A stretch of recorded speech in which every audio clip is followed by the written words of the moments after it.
নমস্কার, আমি রূপকথা পাত্র কবি সুকান্ত ভট্টাচার্যের আগামী। জড় নই, মৃত নই, নই অন্ধকারের খনিজ। আমি তো জীবন্ত প্রাণ, আমি এক অঙ্কুরিত বীজ। মাটিতে লালিত ভীরু, শুধু আজ আকাশের ডাকে মেলেছি সন্দিগ্ধ চোখ, স্বপ্ন ঘিরে রয়েছে আমাকে। যদিও নগণ্য আমি, তুচ্ছ বটবৃক্ষের সমাজে, তবু ক্ষুদ্রে শরীরে গোপনে মর মর ধ্বনি বাজে। বিদীর্ণ করেছি মাটি, দেখেছি আলোর আনাগোনা, শিকড়ে আমার তাই অরণ্যের বিশাল চেতনা।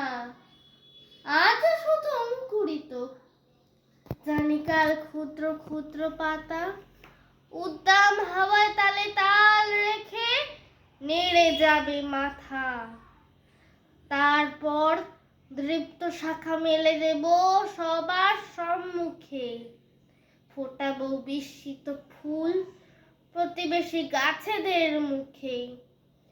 সংহত কঠিন ঝড়ে দৃঢ় প্রাণ প্রত্যেক শিকড়, শাখায় শাখায় বাঁধা, প্রত্যাহত হবে জানি ঝড়।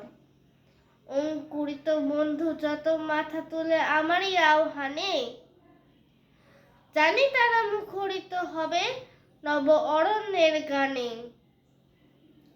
ক্ষুদ্র আমি, তুচ্ছ নই, জানি আমি ভাবি বনস্পতি, বৃষ্টির মাটির রসে পাই আমি তারই তো সম্মতি। সেদিন ছায়া এসো, হানো যদিন কঠিন কুঠারে, তবুও তোমায় হাত ছানি দেব বারে বারে। ফল দেব, ফুল দেব, দেব আমি পাখিরও কুজন, একই মাটিতে পুষ্ট তোমাদের আপনার জন।